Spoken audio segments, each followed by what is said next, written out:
Hi everyone, this is sudhakar, bogam. Welcome to Tuts. Last వీడియోలో జావాస్క్రిప్ట్లో function అంటే ఏంటి, function ఎలా ఇంప్లిమెంట్ చేయాలో దాని గురించి చూసాం. ఈ వీడియోలో ఫంక్షన్ రిటర్న్ స్టేట్మెంట్ గురించి నేను క్లియర్ ఎక్స్ప్లెయిన్ చేస్తాను. వీడియోని స్కిప్ చేయకుండా ఎండ్ వరకు చూడండి, మీకు ఈజీగా అర్థమవుతుంది. ఓకే, మీరు ఎక్కడైనా ఇంటర్వ్యూస్కి వెళ్ళినప్పుడు కానీ, డిగ్రీ ఎగ్జామ్స్లో కానీ, లేదంటే బీటెక్ ఎగ్జామ్స్లో కానీ ఫంక్షన్ రిటర్న్ స్టేట్మెంట్ గురించి కూడా క్వశ్చన్ అడుగుతూ ఉంటాడు. ఇక వీడియో స్టార్ట్ చేసే ముందు మన ఛానల్ ఎవరైతే కొత్తగా చూస్తున్నట్లయితే ఎంబడే సబ్స్క్రైబ్ చేసుకుని పక్కన బెల్ ఐకాన్ ఉంటుంది, అందులో ఆల్ సెలెక్ట్ చేసినట్లయితే మనం అప్లోడ్ చేసే వీడియోస్ ముందుగా మీకు నోటిఫికేషన్ వస్తూ ఉంటుంది. అలాగే వీడియోని మీ ఫ్రెండ్స్ కూడా షేర్ చేయండి. వీడియో చూసిన తర్వాత ఒక లైక్ కామెంట్ అయితే కంపల్సరీ చేయండి. మరి ఇక్కడ ఫంక్షన్ అంటే ఏంటి మనం ఆల్రెడీ లాస్ట్ వీడియోలో చూసాం. A function is a piece of code that can perform a special task అని చెప్తున్నాం. మరి ఇక్కడ రిటర్న్ స్టేట్మెంట్ అంటే ఏంటి ఒకసారి మనం చూద్దాం. A function is a piece of code that perform a specific task, ఇది మనకు ఆల్రెడీ తెలుసు. The return statement is used to specify the value that is return from the function. అంటే ఒక ఫంక్షన్ని మనం కాల్ చేసినప్పుడు వాల్యూ రిటర్న్ చేస్తాం, so దాన్ని మనం రిటర్న్ స్టేట్మెంట్ అంటాం. క్లియర్? ఇంకా ఏమంటాం చూడండి. So functions that are going to return value must use the return statement. Okay, so ఒక ఫంక్షన్ వాల్యూని రిటర్న్ చేస్తుంది అంటే దానికి కంపల్సరీగా రిటర్న్ స్టేట్మెంట్ యూజ్ చేయాలి. క్లియర్? మీకు ఒక చిన్న ఎగ్జాంపుల్ రాస్తాను, మీకు ఈజీగా అండర్స్టాండ్ అవుతుంది. ఓకే, ఫర్ ఎగ్జాంపుల్గా అడిషన్ ఆఫ్ 2 numbers. సింపుల్ ఒక ప్రోగ్రామ్ చూద్దాం, మీకు కూడా ఈజీగా అండర్స్టాండ్ అవుతుంది. ఓకే, ఫస్ట్ అయితే HTML open, next head section. ఒకవేళ హెడ్ సెక్షన్లో టైటిల్ రాయాలనుకుంటే రాయండి, లేదంటే నో ప్రాబ్లం. ఇక్కడ ఒక ఫంక్షన్ని డిఫైన్ చేద్దాం. మరి ఫంక్షన్ డిఫైన్ చేయాలంటే మనం స్క్రిప్ట్ ట్యాగ్ చేయాలి, కాబట్టి script language equal to JavaScript.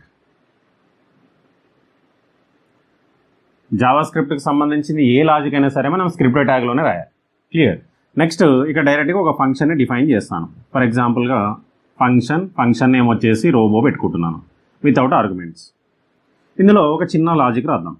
So addition జరగాలంటే ఒక 2 వేరియబుల్స్ కావాలి, కాబట్టి 2 వేరియబుల్స్ డిక్లేర్ చేస్తున్నాను, వేర్ ఎక్స్ కామ వై అని చెప్పేసి. సో తర్వాత ఎక్స్కి వాల్యూ ఇద్దాం, ఫర్ ఎగ్జాంపుల్ 100, వైకి 200 ఇస్తాను.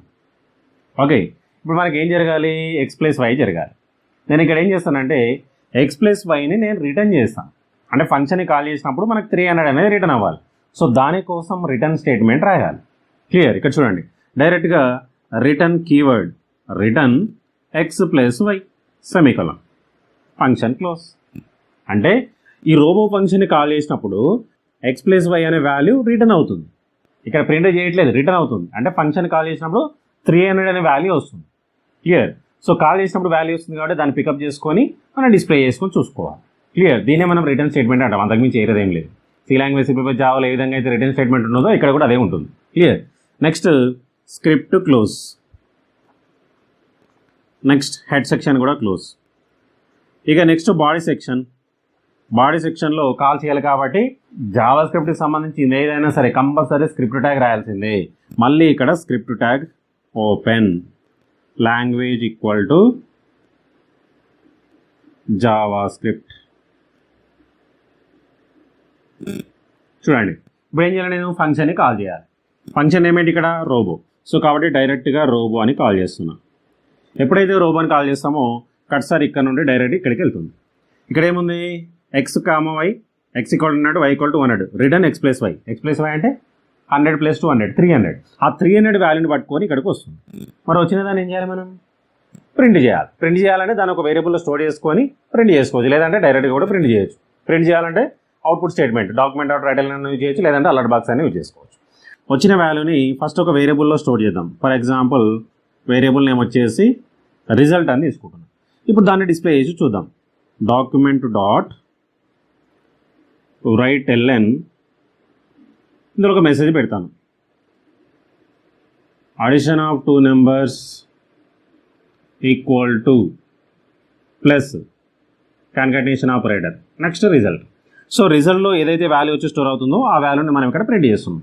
సో మనకి ప్రోగ్రామ్ ఎగ్జిక్యూషన్ అయిన తర్వాత మనకి ఏమొస్తుంది అవుట్పుట్ అంటే addition of 2 numbers equal to result ఏముంది, రోబోలో ఏముంది, ఇక్కడ 300 రిటర్న్ అవుతుంది. ఆ వచ్చిన వాల్యూని ఇక్కడ ప్రింట్ చేస్తాం.